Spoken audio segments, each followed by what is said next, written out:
Ahí va, estamos grabando. Bien, vamos a hablar de tres grandes, digamos, áreas de trabajo que tenemos que considerar para plantearnos los sistemas señaléticos. Por un lado, el entorno, ¿sí? Que el entorno tiene que ver con el tiempo, la espacialidad y la secuencia, ¿no? O sea, las comunicaciones espaciales se caracterizan por permitir una libertad temporal en las personas. Esto es súper importante, ¿sí? Las imágenes que vamos a colocar, o bueno, las imágenes como gran concepto, tenemos que entender que son fragmentos espaciales, ¿sí? Y se van a presentar en una determinada situación, y esta situación es una dimensión temporal, ¿no?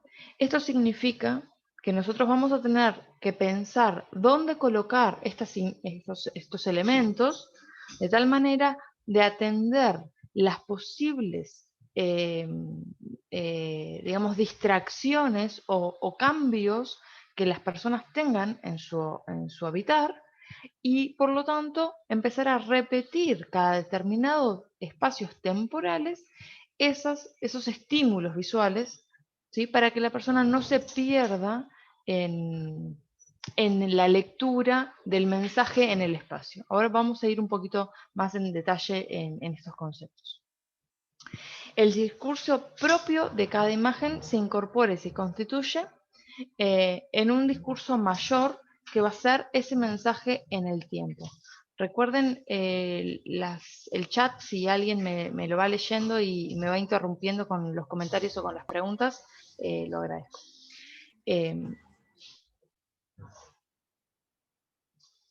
Continúo. Bien, si se escucha, hoy después de la clase de hoy, si molestan mis perras, si ya molestan, ponemos pausa en la grabación. Voy a poner pausa acá en la presentación. Aguántenme un minuto. Porque tengo...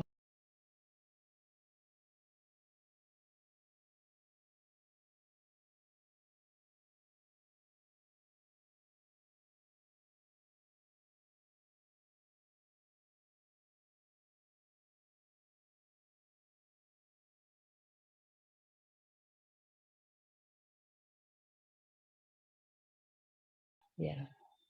Sigo compartiendo pantalla, ¿verdad? Vamos a poner...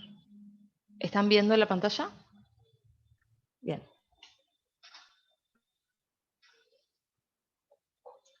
Lo que decíamos era que el discurso propio de cada imagen, en realidad, tenemos que entender que se compone, ¿no?, de un discurso mayor que es ese mensaje en el tiempo. Cuando yo me tengo que trasladar el punto A al punto B, yo indico hacia dónde está el punto B, pero no pero el mensaje va a ser todas las veces que esa indicación tenga sentido, ¿sí? Una de las libertades principales que ofrece es la capacidad de que cada individuo escoja su itinerario dentro de la estructura morfológica y organizativa del espacio de acción. El sistema señalético tiene que considerar todas las posibles rutas que hay entre los distintos elementos que yo pretendo unir, ¿sí? No alcanza con solo remarcar o disponer la que para mí es la más obvia o la que para mí es más interesante, porque en realidad la persona estando en ese ambiente puede generar su propio recorrido. Le puede llamar la atención una plaza, le puede llamar la atención un edificio, puede caminar hacia allá, pueden haberlo, está caminando hacia un lugar y de repente recibe una llamada por teléfono, se distrae, camina, porque uno a veces camina hablando, se empieza como a perder, ¿no? El recorrido es libre y por lo tanto, cuando yo tengo que volver al objetivo que era llegar al punto B, o sea, tengo que poder hacerlo desde un lugar de una ruta que no era la que estaba predeterminada en un principio en una única dirección, ¿no? Voy a recurrir a ejemplos de FADU porque es algo que todos los que estamos aquí conocemos. Pero para ir, por ejemplo, a la oficina de la licenciatura, ¿no? Nosotros podemos desde la entrada tomar la galería de planta baja, o podemos tomar la escalera de mármol rosado que lleva al primer piso, ¿sí? Podemos incluso atravesar lo que es el pasillo docente, salir por la galería que va al SEDA, atravesar y luego subir, o sea, pasar por el patio y subir por la escalera que está en digamos, ahí ya me perdí cómo ubicarlos, ¿no? Pero donde está lo que sería la escalera que comunica a los salones 20A, 20B, 20C, ¿sí? Entonces, esas posibilidades técnicamente deberían dárselas, ¿sí? En el momento en que yo tengo que ubicar dónde queda la oficina de la licenciatura. Desde que entré, ¿sí? O incluso desde antes, si es necesario, hasta que logro llegar a esa oficina. ¿Se entiende un poco lo que estoy diciendo? Me paran, me consultan, me preguntan, ¿no? Bien, bueno, vamos a ver entonces qué son las señales, ¿no? Que vamos a estar colocando. La definición de señales vamos a tomarlas como estímulos breves, percutantes, visuales discretos y silenciosos. Esta es la definición de Costa. Ahora vamos a como desentrañar un poquito esta definición. Vamos a tomar señales como situaciones sistemáticas de referencias verbales en señalizaciones por signos icónicos. Eso es lo que vamos a entender por una señal. Va a ser un estímulo breve porque el estímulo es la relación entre la causa y el efecto de ese estímulo. Debe ser, esperen que estoy moviendo acá, ahí va. La relación entre la causa y el efecto de ese estímulo debe ser de carácter mecánico, no puede existir un esfuerzo de localización, de atención o de comprensión por el lector o la persona que está tratando de mover en ese espacio. Significa que las señales que yo coloque, ¿sí? Tienen que ser inmediatas, no me pueden generar una dificultad en su búsqueda, o sea, dónde es que está la indicación, ni me pueden generar una molestia o un tiempo en entender de qué me está diciendo. Bueno, vi que ahí estaba la señal, pero ya no entiendo hacia dónde me tengo que dirigir. ¿Sí? Y la idea de discretos tiene que ver con una noción que plantea Costa que dice que no pretende, la señalética o el sistema señalético no pretende dejar una huella, ¿sí? No debe ser alineante y no debe ser como recordado, ¿sí? Debe ser eh, objetivo, práctico, funcional y por lo tanto no más que eso, debe pasar desapercibido. Recordemos, esta construcción ¿no? del concepto en cuanto a su nivel de discreción, por así decirlo, tiene que ver con esta idea funcionalista, ¿no? de hace prácticamente más de 30 años. Hoy podemos entender que existen un montón de variables que entran en el sistema señalético que perfectamente no responden o no cumplen con esta dimensión. El ejemplo que estamos viendo es un centro cultural, ¿no? Donde el indicador del número del piso en el cual nos encontramos, para nada podemos considerarlo discreto, ¿sí? Y lo más probable es que nos lo recordemos. Y que tiene que ver, ¿Entienden? perdón, Bea, Sí, dale, dale.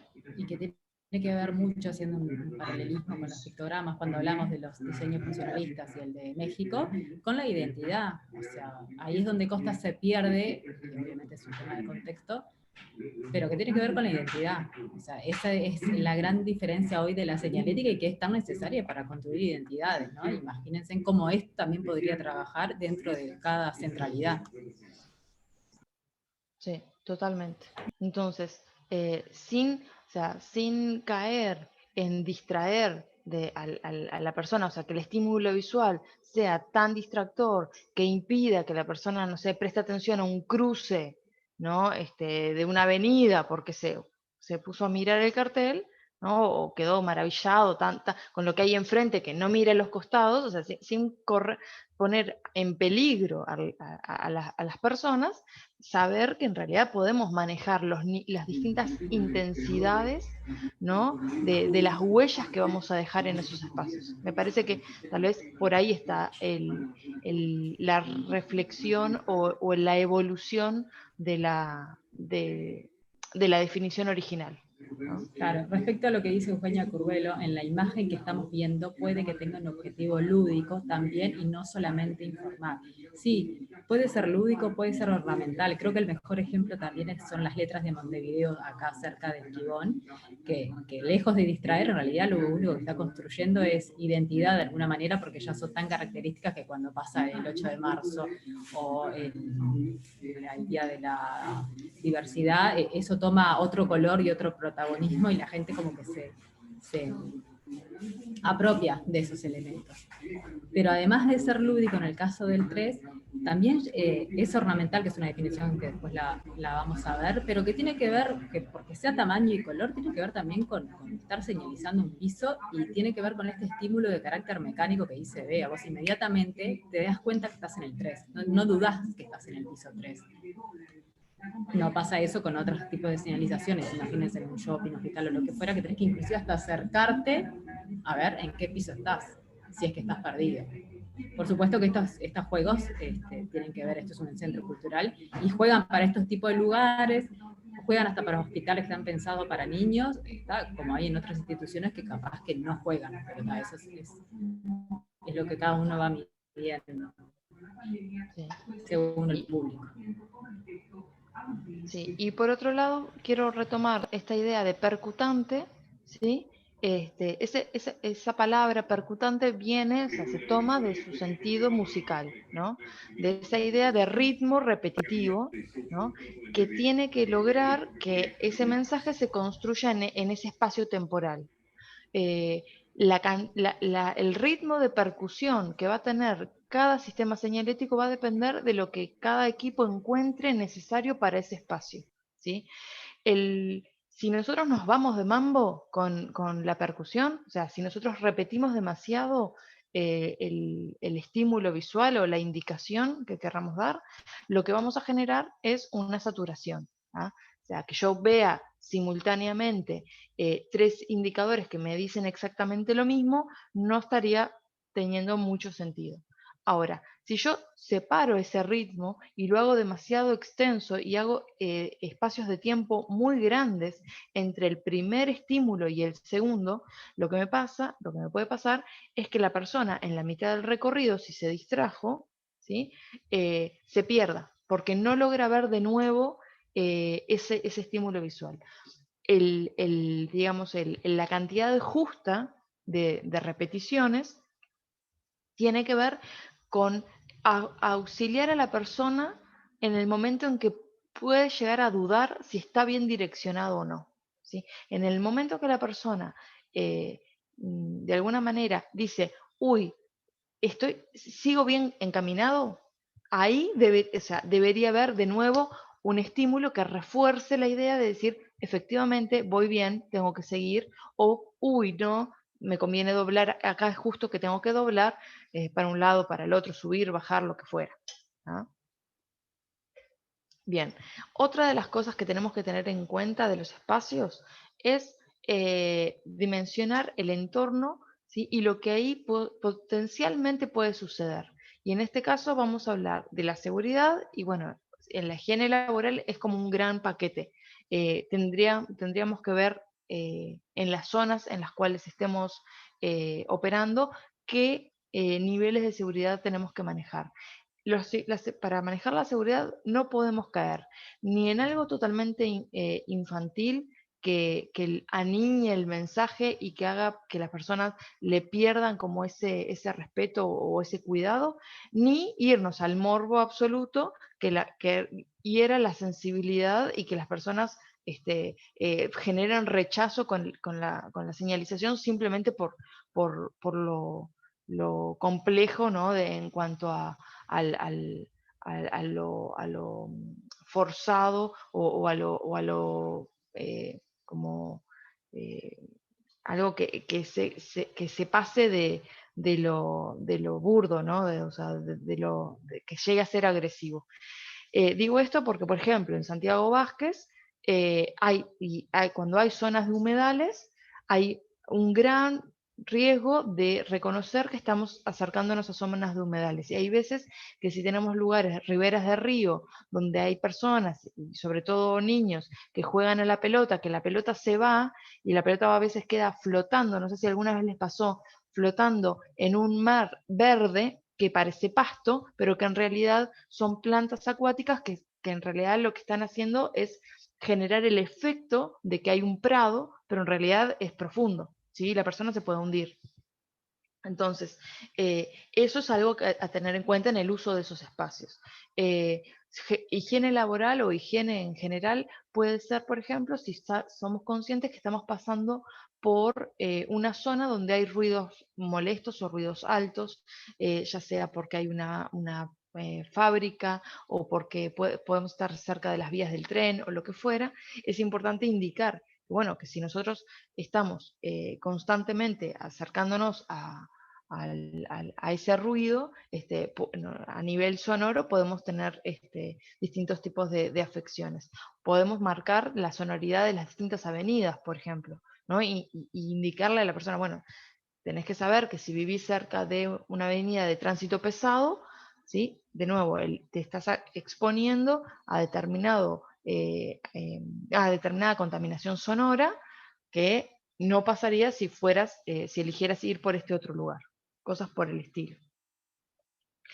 Lo que tenemos que hacer en los entornos es relevarlos, ¿sí? Cada uno va a ir y la idea es que releven la mayor cantidad de indicadores o de elementos visuales posibles, de distinta naturaleza. Algunos corresponden a organizaciones, pueden corresponder a los municipios, pueden corresponder a la propia intendencia, pueden corresponder a otros organismos públicos, otros son caseros y son del grupo de vecinos o pueden ser de asociaciones civiles o simplemente de una persona que puso un cartel, ¿no? Que aquí se puede o no se puede, o se hace o se deja de hacer. Entonces, todo eso convive en el espacio y hace a esa identidad también, a esa idiosincrasia, y es importante que la tengamos en cuenta en el relevamiento. Bueno, luego, a modo, digamos, de ejemplo nomás, estas dos fueron tomadas en otras actividades que hicimos en otros años. La primera unidad Fuerza, Trabajo, Dignidad fue de la cooperativa CTC Olmos, y fue pintado por los obreros cuando la empresa Metzen y Sena pasó a ser cooperativa, ¿sí? Cuando los obreros toman, digamos, el control de la empresa y la convierten en una cooperativa, a la entrada hay una piedra gigante, que es como de una cantera parece, y escribieron este cartel. Y este cartel se lava con la lluvia y lo vuelven a pintar, ¿no? O sea, es como muy importante, muy significativo para ese colectivo. Por el otro lado, en el barrio Jacinto Vera, un muro que pasaba desapercibido, pero de repente encontramos que ese muro que queda medio de ruido era la panadería Vidal, ¿no? Que en el 10 de septiembre de 1811, ahí, ven, ¿no? Aquí se convocó la primera asamblea patriota donde se comenzó a ejercer la ciudadanía.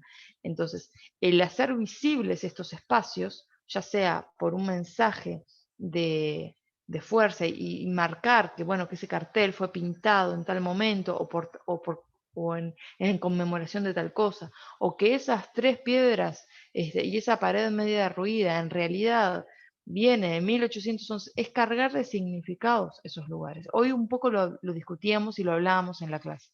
Entonces, parte del trabajo de cada equipo va a ser encontrar en esos espacios, en esos entornos, estas cuestiones que pueden ser remarcadas, valorizadas, resaltadas en los sistemas señaléticos.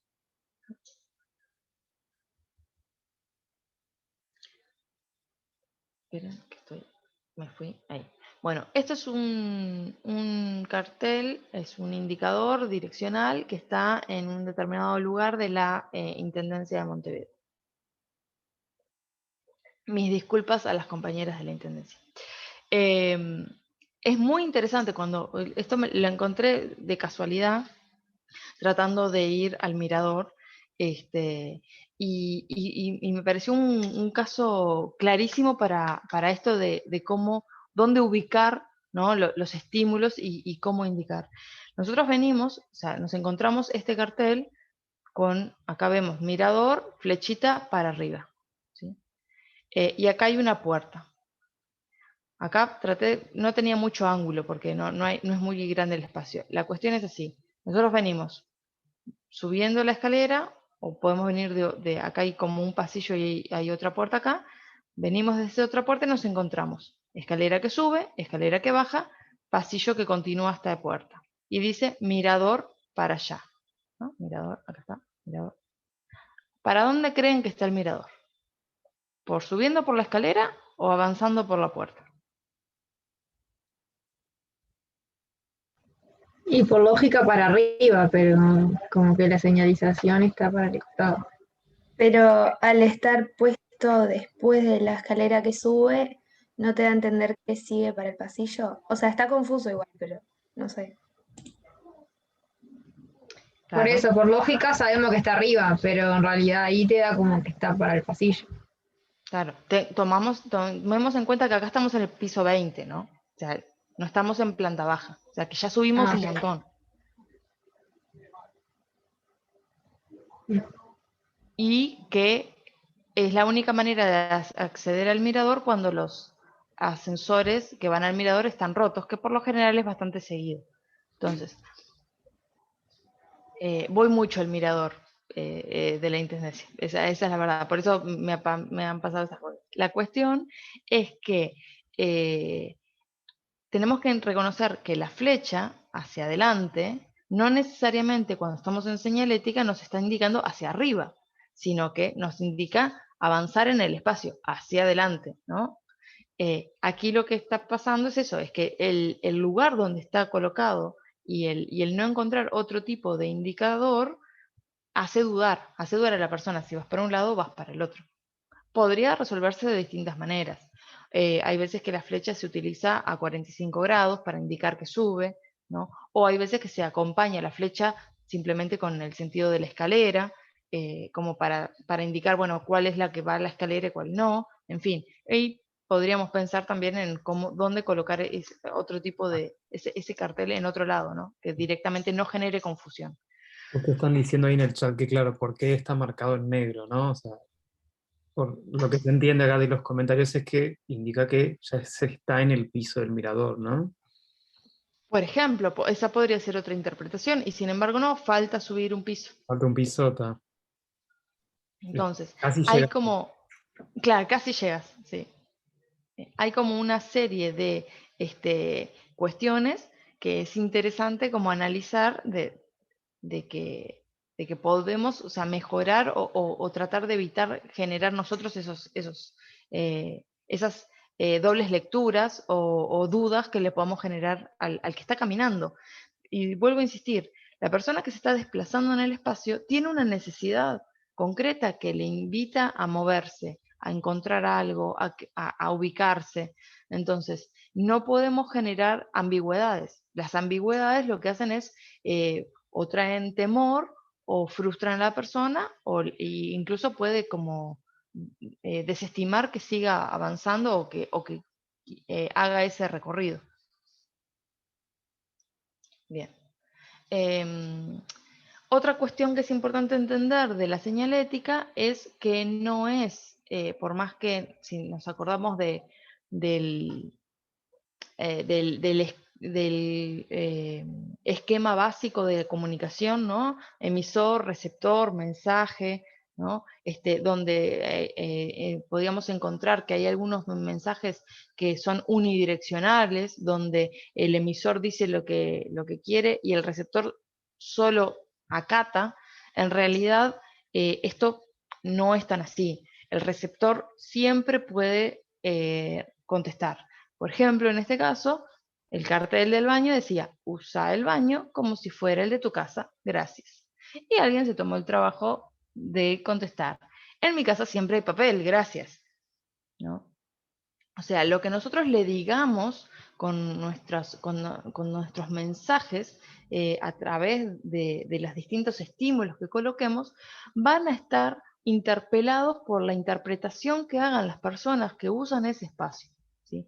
Por eso es que tenemos que cuidar el tono, qué indicamos, cómo lo indicamos, ¿sí? Porque no es cierto que vamos a colocar el sistema, ¿no? En un hipotético, y que las personas lo van a aceptar porque sí, porque nosotros lo pusimos o porque alguien vino y lo puso, ¿sí?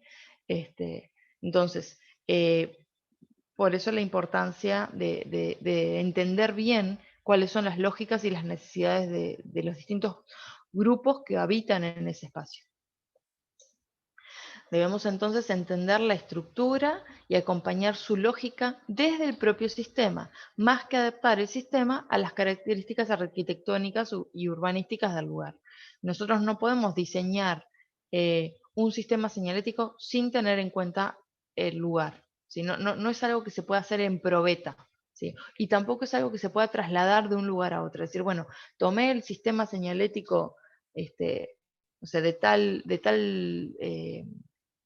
centralidad, bueno, y ahora lo voy a aplicar a toda la ciudad, o ahora lo voy a aplicar a la otra centralidad. O sea, eso en realidad corre el riesgo de cometer o de no contemplar características particulares y específicas de cada uno de estos espacios.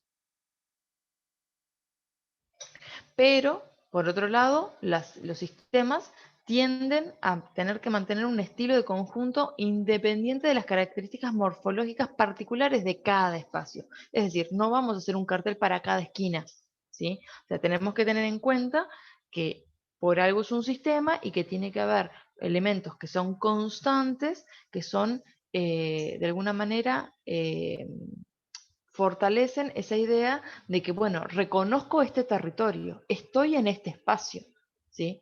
Eh, y en ese sentido, las esencias o la esencia que sucede en ese espacio y que no sucede en otro. ¿No? Acá una simple, como también tomando a costa una cita que dice que el acondicionamiento en sí del espacio de acción o de la ambientación comporta obviamente significados, pero no comportan mensajes de comunicación explícita. Es decir, por ejemplo, que yo tenga marcado lo que hablábamos, ¿no? En el pasto de un lugar abierto, tengan marcado en el desgaste del terreno un determinado camino, ¿sí? Me puede explicar o me puede dar a mí la sensación de que, bueno, por allí llego a algo, ¿sí? Que si voy caminando por ahí me voy a encontrar algo, pero no necesariamente es un mensaje, ¿sí? Porque no tengo idea ni qué me voy a encontrar, ni si es del lugar que yo estaba buscando. ¿Ah? Lo mismo que, por ejemplo, podemos encontrar en espacios cerrados cuando nosotros tenemos un pasillo iluminado. La iluminación o la pintura o los materiales del lugar me pueden hacer a la idea, bueno, allí pasa algo distinto de lo que pasa acá. Yo puedo reconocer que por ahí la cantina está en determinado lugar porque los sonidos que provienen de la cantina son distintos a los sonidos que pueden provenir de un salón de clase. Pero en realidad eso no me está informando que efectivamente la cantina está para allá, ¿sí? En la imagen que vemos es un estacionamiento, es un estacionamiento que fue como reacondicionado, muy interesante, pintado, intervenciones, y acá vemos como la tapa, ¿no?, de la alcantarilla y cómo están estos espacios de color que se continúan también en el techo. Bueno, el ascensor para subir al edificio está detrás de esta columna, esta puertecita que se ve aquí. ¿Ah? Y no está indicado, o sea, desde donde estamos parados, desde donde está parado el que saca la foto, no hay forma de ver que lo que está detrás de la columna es el ascensor. Sin embargo, en la explicación del espacio, decían que, bueno, que cielo raso pintado de color que te comunicaba hacia la columna, te indicaba que ahí estaba el ascensor.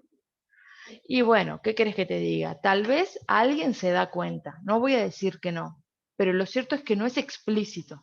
No todos nos vamos a dar cuenta, ¿sí? Algunos podrán interpretarlo y otros nunca se darán cuenta que el ascensor está ahí hasta que no están paseando, mirando desesperados, buscando dónde cuerno está el ascensor, ¿no? Por eso es que tenemos que reconocer lo que es el acondicionamiento y lo que es digamos, la esencia o el entorno o la atmósfera de lo que es el mensaje específico de comunicación explícita, ¿no? Bueno, el diseñador se encuentra con estructuras de otra época que son readaptadas a necesidades actuales. Esto es como que sucede mucho, ¿no? Porque, de nuevo, nosotros no podemos caer en reestructuras urbanas o edilicias todo el tiempo, ¿no? Entonces, por lo general, espacios que se utilizaban antes para determinada cosa, ahora se reutilizan para otra, ¿sí? En este punto convergen arquitecturas, organización del espacio, la primera como un hecho inmodificable, ¿sí? Yo no puedo, y menos desde nuestro lugar de comunicación, lo que hablábamos un poco de los baños, ¿no? No voy a estar diciendo, bueno, saquen estos mingitorios y pongan más waters con separaciones o lo que fuera, ¿no? Pero sí lo que podemos hacer es trabajar sobre la segunda categoría, que es la organización de ese espacio. La segunda es una adaptación que no siempre es fácil, pero que es más posible hacer. Decir, bueno, no, tal vez lo que hago es clausuro el mingitorio, ¿sí? O sea, específicamente digo que ese mingitorio ya no se utilice como tal y utilizo el baño de forma genérica o compartida, eh, como una alternativa que sí es posible de hacer. A veces se puede, a veces no se puede. ¿Ah? Y otra cosa que se habla con respecto a los entornos es que la estrategia comunicacional, ¿sí?, eso también es como una definición, es la distribución lógica de mensajes que son fijos o estáticos ubicados in situ en aquellos puntos claves del espacio para planear, del espacio que plantea dilemas. Nosotros tenemos que encontrar cuáles son los lugares, los enclaves, los cruces que tienen un dilema que podamos resolver con un mensaje, que podamos resolver con una indicación. Luego vamos a ver qué tipos de mensajes incluyen los sistemas señaléticos. Ahora, la importancia es que estén ubicados in situ, ¿no? Decir, bueno, acá tengo un problema, entonces acá lo voy a tratar de solucionar. La definición de que sean estáticos en realidad es coyuntural. Me gusta poner este ejemplo porque también fue como encontrado de forma muy particular, muy casual, pero que contradice la definición del libro, ¿sí? El cartel dice, lo siento, yo soy la última persona en esta línea. Y está firmada por una editorial lamentablemente en decadencia. Esto era en una convención donde los stands regalaban cosas, pero las cosas que regalaban no eran infinitas, o sea, había una cantidad de pins, una cantidad de revistas, una cantidad de merchandising, y por lo tanto el organizador del stand, que en este caso era DC Comics, contaba, la gente decía, bueno, tengo 20 revistas, me quedan 20, 1, 2, 3, 4, y cuando llegaba al punto 19, a la persona 20 le daba este cartel.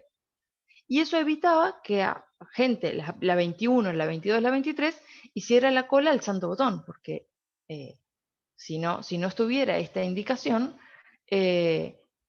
uno se enteraba que se habían agotado cuando llegaba al mostrador, ¿no? Y hace 20 minutos que estoy haciendo cola y no se te ocurrió decirme que yo soy el último, ¿sí? A veces en el supermercado pasa que la cajera empieza a gritar, la señora de Flores es la última, ¿no? Y después cada tanto viene alguien y hace cola detrás de la señora de Flores, y a veces la señora de Flores avisa y a veces no avisa, ¿no? Entonces, esto resuelve ese problema, ¿sí? ¿Está ubicado in situ? Sí. ¿Es estático? No, porque a medida que la cola va achicándose, el cartel se va moviendo de lugar. ¿Se entiende? ¿Resuelve el problema? Sí, lo resuelve. ¿Comentarios? ¿No? Bien. Bueno, los espacios poseen variables determinadas por sus diferentes usos sociales. Nosotros no podemos entender el espacio como que ahí sucede una sola cosa, ¿no? Bueno, no, esta es la calle y por lo tanto en la calle solo transitamos. Eso no es verdad. Nosotros en la calle podemos descansar, en la calle podemos almorzar, en la calle podemos comerciar, en la calle podemos hacer un montón de cosas, ¿no? Que no necesariamente es movernos de un lado a otro. Y así, como eso, en las plazas, en los distintos sectores y espacios que conforman ese lugar o esa urbe, ¿no? No solo debemos tener en cuenta la circulación, también la localización de los servicios, ¿sí? Lograr identificar los que son necesarios eh, en instantes precisos y los que no convienen señalar. Esto también forma importante. O sea, si nosotros tenemos un lugar, imaginemos que es peligroso, ¿sí? Que es, por ejemplo, supongamos en el PTI del Cerro, la gente que le toque la curva, curva de Vázquez, el PTI tiene varias entradas. Algunas son de uso público y otras no, otras son restringidas, ¿tá? Señalizar una entrada que es restringida, en realidad invita a que la gente entre, ¿se entiende? Entonces, por lo tanto, ahí tal vez esa entrada conviene específicamente no señalarla, ¿sí? Porque es de uso restringido. Más allá de que nosotros podamos señalar que es de uso restringido y demás, en el momento que yo digo entrada por aquí y luego aclaro de uso restringido, en realidad estoy molestando a la gente. La gente lo que tiene que saber es hacia dónde está la entrada que puede usar, ¿sí? Bien, vamos ahora, fuimos por todo lo que tiene que ver con el entorno, ahora vamos a hablar brevemente de la institución, ¿sí? Los programas señaléticos a menudo se incorporan a programas de identidad corporativa o programas de identidad de instituciones más amplios, ¿sí? La señalética se integra al ambiente y contribuye a proporcionar la imagen del lugar, ¿tá? Hay veces que nosotros podemos tener una imagen ya establecida. Por ejemplo, cuando hablaba del PTI del Cerro, el Cerro tiene algunas como decisiones frente a su identidad y a su identificador gráfico y a ciertas codificaciones cromáticas que ya están tomadas. Entonces, si la institución fuera una de las firmantes del sistema señalético que hubiese en esta zona, hasta dónde tenemos que respetar o cuidar o sumarnos a reforzar estas ideas y hasta dónde no. O sea, cada grupo va a tener que de alguna manera analizar y cuidar estas cosas. O por ejemplo, si no sé, en Santiago Vázquez hubiera una organización de vecinos y vecinas que tienen un identificador gráfico o que tienen algún tipo de elemento emblema, ¿no? Hasta dónde eso va a ser utilizado, incorporado en el sistema. Un ejemplo muy yanqui de sistema señalético de institución, abarcado a lo institucional, pero igual es de Pentagram y es interesante las propuestas que hace. Este es un equipo de fútbol americano, un deporte del cual no tengo idea de nada, que se llaman los Cardinals de Arizona.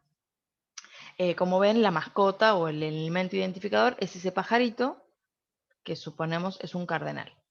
Y aquí vemos el público fan o que asiste a este espacio, ¿no? Y lo que en este espacio se desarrolla. Bien. Vamos a ver que el sistema que tienen tiene distintos niveles de lectura, ¿sí? Hay algunos que están en una escala macro súper grande, como el que vemos acá, donde yo tengo que rápidamente reconocer en qué tribuna estoy, ¿sí? Porque tengo la entrada, digamos, para una y no otra, ¿sí? Y cómo, bueno, en este caso el indicador está reforzado por un elemento que es fuertemente asociado con el pico. Vamos a ver cómo los colores es algo que se repiten en todo el sistema, pero hay otros elementos que quedan como libres, ¿no? Luego tengo un segundo orden de lectura, que es ese que me indica, bueno, en qué sector estoy ya a un nivel de distancia menor que este, y en una escala más de peatón. Y luego otro de una escala aún menor, que es la que es, de nuevo, el que es percutante, el que se va repitiendo, ¿no? Hacia dónde voy. Si se fijan, por ejemplo, acá dice que si voy para allá, tengo de la sección 101 a la 105, bueno, y luego estas otras. Avanzo un poco más y en este lugar ya me dice la 105 para acá y la 104 para allá, ¿sí? Es decir, ya me dice la 105, avanza. Y en el momento en que me tengo que derivar, bajar por una escalera o bajar por la otra, me dice, ¿a dónde ibas? ¿A la 105? Bueno, entonces andate por este sector. Y se separa de los que van para la 104. La lógica de distribución, de movimiento, está dada por la indicación en el espacio. Cuando vamos a los baños, esta imagen la hubiéramos podido usar en la primera clase, vemos cómo lo que aparece es un uso arquigráfico de los elementos. No estamos tanto, o sea, el sistema señalético incluye también ciertas intervenciones en los espacios que no transmiten un mensaje explícito, sino que acompañan a esa esencia o esa identidad de la que hablábamos y que Emil hoy mencionaba, ¿no? Y nos estamos un poco alejando. Trabajan en el sistema. Trabajan en el sistema. Nos estamos alejando de la definición de costa, pero siguen funcionando en el sistema, ¿no? Fíjense cómo el grosor de la línea negra coincide con la importancia que tiene en el espacio y también el uso del rojo y el amarillo. Y cuando vamos a unos asientos, el estampado del asiento tiene que ver con lo que es, de alguna manera, la estrategia del director técnico en la tablita. Yo esto lo ubico más de básquetbol que de fútbol americano, pero supongo que en el fútbol americano también pasa, ¿no? De esa cuestión de, bueno, vos venís para acá y haces esto otro, y unos atacan y otros defienden, ¿no? Esa idea de lo que sucede ahí se toma y se plantea porque forma parte de esa identidad, ¿no? Para ese público específico. O sea, los decodifican esas personas. Otros van a mirar ahí y dicen, ah, bueno, un estampado con círculos y cruces. Lo mismo cuando van a la parte de plaza de comidas. Acá podemos ver cómo hay pequeñas intervenciones que lo que buscan es captar la atención del público, generar esa picardía de yo te entiendo y tú me entendés. ¿Sí? Y de esa manera generan vínculo, generan un sentimiento de apego al lugar. ¿Sí? Esto es fundamental tenerlo presente para lo que hablábamos hoy, ¿no? Del sentido de pertenencia de los distintos habitantes que conviven en ese espacio.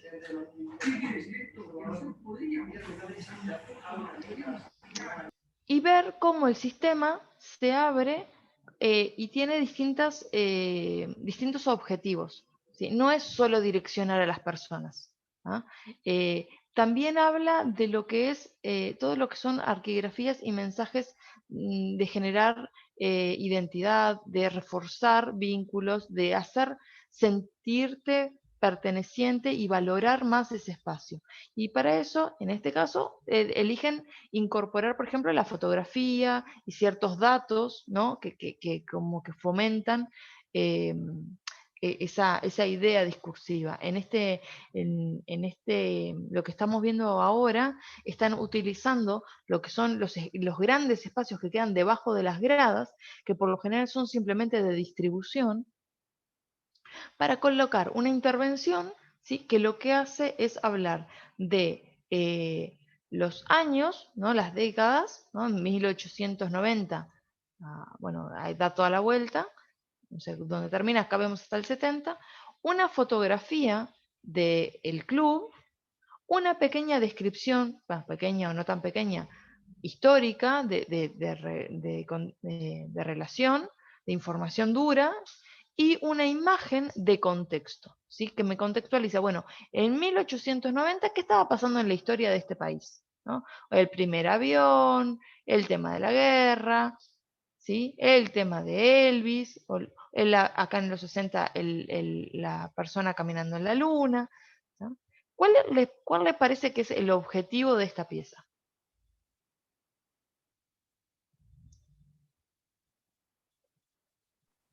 Dar a una entender pregunta. dar a entender que el club estuvo vigente en todos esos aspectos, que es como antiguo como la historia misma de Estados Unidos. Eso es lo que me da. Genial, sí, que es antiguo. ¿Y qué más? Sentido de pertenencia, dice en el chat, construcción de identidad, dice Gonzalo. Perfecto. ¿Y qué más? Que a pesar de todos los cambios Transmitir un que sufrió mensaje una de sociedad, fraternidad. Fraternidad, ¿sí? que a pesar de todos los cambios que sufrió una sociedad, el club sigue persistiendo, sigue estando. A pesar de todo, sigue existiendo. ¿Y qué más? Yendo a la frase célebre de Moria Kazan. Cuando yo estoy poniendo la imagen del hombre caminando en la luna y estoy asociándolo a lo que hizo el club en ese momento, ¿qué estoy haciendo? ¿Nadie conoce la frase de Moria Kazan? Frase Moria Kazan. Se están Chupando colgando de ruedas. las tetas. Se están colgando de las tetas. O sea, están utilizando, están aprovechando algo gigantesco, ¿sí?, para asociarlo al club. O sea, ¿qué relación tiene el club con la era espacial, o con Elvis, o con la Primera Guerra Mundial? ¿No? O sea, Para lo mí que están haciendo es sí, sumarse al autobombo yankee. totalmente, pero por supuesto, ¿sí? Entonces los hinchas van a ir ahí y van a ver lo importantes que somos. Y algunos no van a ver lo que pasó, Bueno, si no solo fulano ganó eso. un premio, si este participó en la guerra. No, van a verlo de aquí abajo. Y van a decir, mirá desde hace cuánto que estamos y mirá en todo lo que fuimos parte, ¿sí? Entonces, esa idea de relación es muy poderosa. Y lo pongo de manifiesto porque hoy veíamos, hay vinculaciones en los distintos escenarios de las centralidades que ustedes van a trabajar, que también tienen potencialidades muy, muy fuertes y que perfectamente pueden ser utilizados en sus sistemas. No tengan miedo de eso. ¿Tá? Decí, Emil, ¿qué más están? No, y que además, digo, no, yo lo que menos puedo hacer es defender a los yanquis, por supuesto.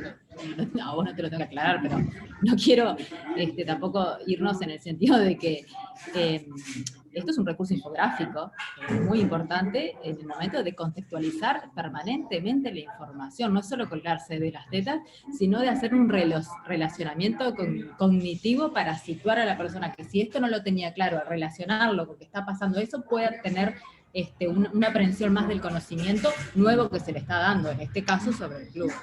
Quiebro la lanza, odio a los yanquis, pero tenía que decirlo. No, hermanémonos con los yanquis también. O sea, entendamos que sin duda yo estaba como llevándolo al extremo de la burla, ¿no?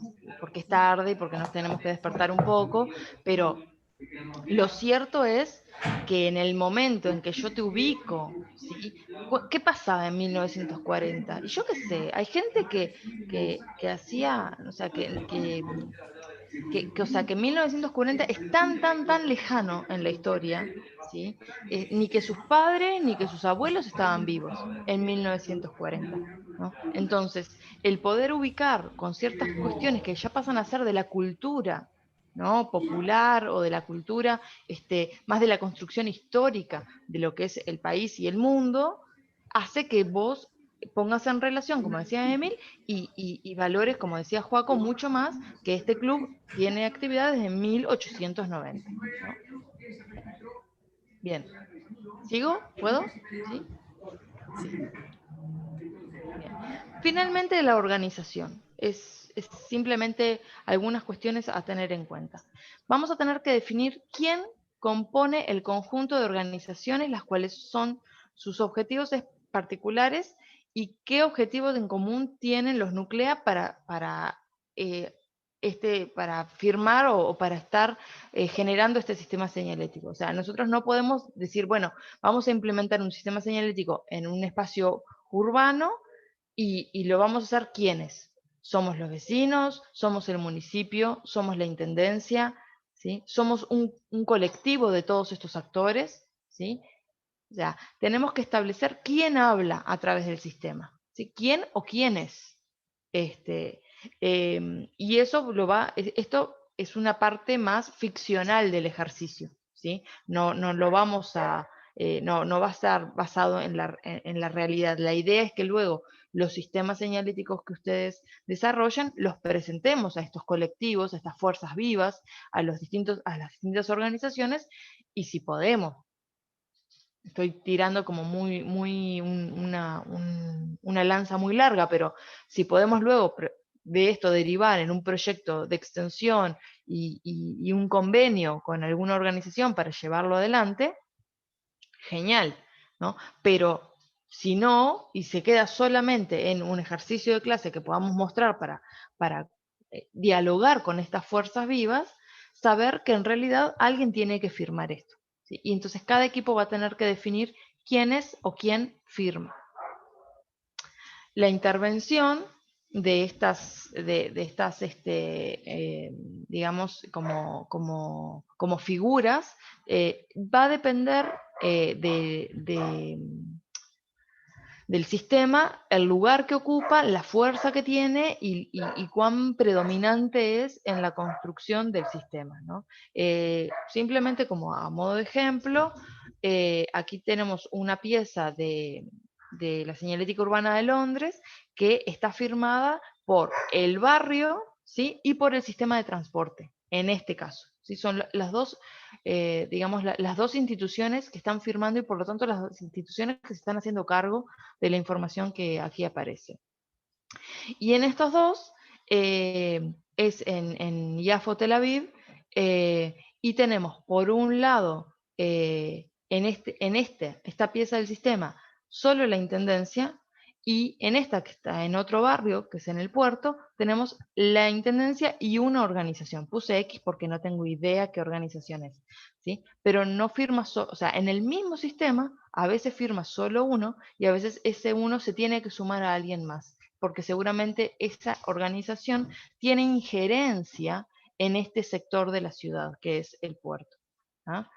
Luego podemos analizarlos como piezas de señalética urbana, por ejemplo, lo vamos a ver también más adelante, pero cómo estructuran la información, no solo a nivel de indicar qué hay en el recorrido, sino también a nivel informativo, específico o niveles distintos de ubicación, ¿no? O sea, una ubicación más específica, más concreta, más detallada del lugar y la relación de esa ubicación con un mapa un poco más ampliado, lo que hablábamos hoy, ¿no? No caernos del mapa. Que si yo digo, bueno, si yo sigo por esta calle para acá, ¿qué hay? ¿No? Si yo vengo por aquí y sigo por acá, ¿qué hay?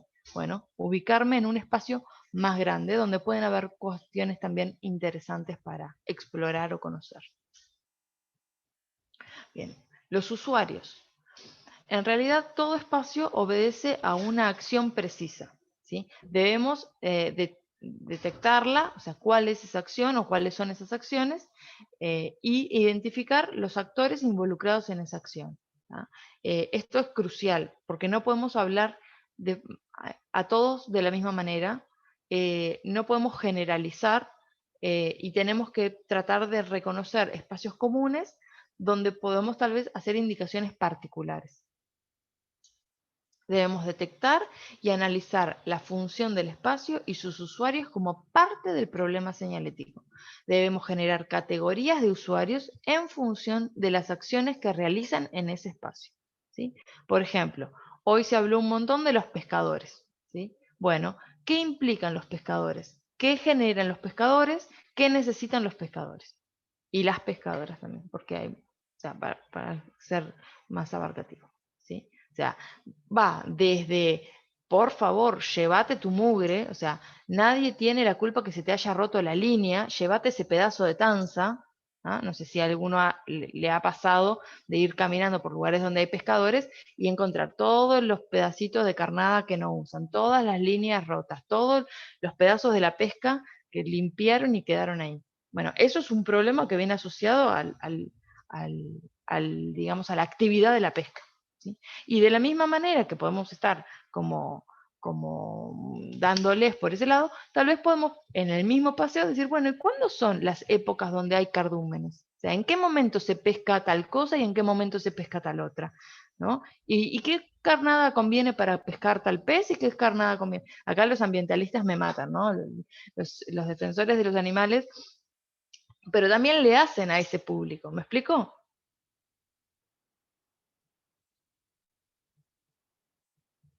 Bien, bueno, por fin por ahora, o sea, la idea es, voy a dejar de compartir pantalla, así puedo verles las caras. La idea es que de alguna manera, ¿no? O sea, nosotros reconozcamos las características del entorno, las características, digamos, de las instituciones y las características de los usuarios para poder generar un único sistema, ¿no? Que contemple todas estas cuestiones. Para eso necesitamos ir a los lugares, ¿sí? Ir a los espacios. Tenemos previsto el viernes que viene, en la interna de cada estación, va a haber una estación por lugar, organizar la visita, la posible visita a estos espacios. Pero lo cierto es que también estamos dependiendo de las medidas que se tomen a nivel gubernamental, ¿sí? En principio lo que hablamos, y esto es importante para terminar de definir los públicos, o sea, los públicos no, las personas que integran cada equipo, es que a la visita oficial ya salieron las nuevas medidas. Bueno, perdón, estaba con ustedes. ¿Qué Sí, dicen? y no son. No, Se suspenden no las son clases. muy No, no No, totales. son no nos limitan. Ok. No porque los bares cierran a las 12, o sea, eso es un buen ejemplo para Sí, entender Lo único que está cierran bien. son no las nos va a escuelas. afectar mucho más. Ok, Cierran o sea, los suspenden las podemos clases seguir hasta el usando 12 de transporte abril. público. Y no O los sea, bares. podemos seguir subiendo un ómnibus. Capaz Sí. que lo que sí hay que tener cuidado es el tema de los espacios públicos que van a cerrar, porque tengo entendido que la Intendencia junto con el Ministerio del Interior va a estar vallando lugares, ciertos lugares públicos por el tema de aglomeraciones. No, Ok, creo que no se ha dicho qué lugares todavía. ok. Bueno, lo iremos viendo, pero la idea que tenemos es juntarnos para hacer una visita de campo, un integrante de cada equipo. O sea, en realidad por estación. La idea es que seamos un grupo pequeño, lo más pequeño posible, ¿sí? Por eso también es importante que todos los grupos tengan por lo menos una persona que pueda asistir o que pueda ir al lugar. Eso es como sería como importante, ¿no? Digo porque sé que hay mucha gente que no está físicamente en Montevideo o en los aledaños y que se les puede complicar. Que si un grupo tiene sus 3 integrantes del Río Negro para arriba, ¿no? Y no pueden organizarse, ninguno puede viajar, va a ser más complicado.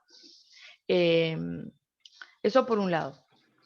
Por otro lado, la idea es que sí, es generar estos grupos pequeños, ¿sí? Docente con un integrante de cada equipo, pero que la actividad de relevo sea compartida entre todos los integrantes, ¿sí? Es decir, no es que si vamos 8, Bueno, los 8 tienen que sacar fotos, los 8 tienen que estar con los mapas, marcando en el mapa, los 8 tienen que hacer entrevistas a las personas, porque no nos da, no da la vida.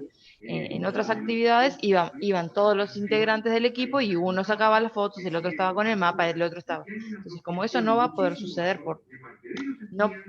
porque también nosotros no queremos que suceda, no nos queremos arriesgar a juntarnos 25, 30 y ir todos juntos caminando, porque también no solo puede ser riesgoso para todos, sino también no está bueno que el barrio o la localidad vea 30 personas caminando, no, nosotros somos de Udelar, estamos haciendo un trabajo, porque o sea, estamos dejando mal también a la institución, ¿no? Con todas las medidas sanitarias que tenemos que tener en cuenta. No nos juntamos en la clase y nos vamos a juntar.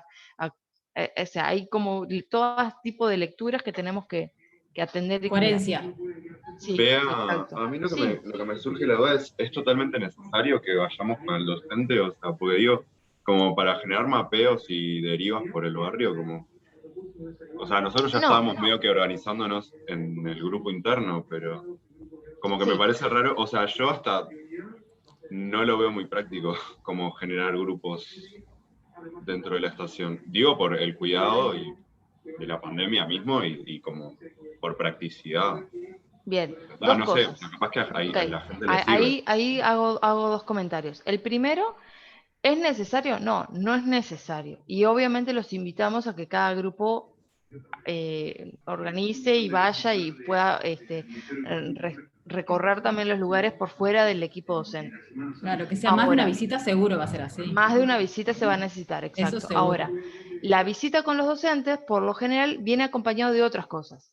Cómo enfrentarnos al lugar, cómo registrar ciertas cosas, a qué prestar atención, cómo hacerles entrevistas a los, cómo observar, ¿no? O sea, el tema de la observación para el sistema señalético, qué observar, cómo hacerle entrevistas a las personas. O sea, es una actividad pedagógica en sí misma, ¿sí? Que tampoco queríamos descartar. El año pasado la descartamos, el año pasado no lo hicimos y sentimos como que, si este año lo podemos hacer, estaría buenísimo retomarlo. No, en ese sentido está de más. Pues nosotros, ponele en diseño 4, el año pasado teníamos que hacer las derivas solos. No había pensado en esa posibilidad, de más. En realidad ahora, como discrepo con lo que yo dije. Bien, lo dejamos como libre. Obviamente no es obligatorio, o sea, no vamos a estar pasando una lista a ver que todos los integrantes estén. La idea es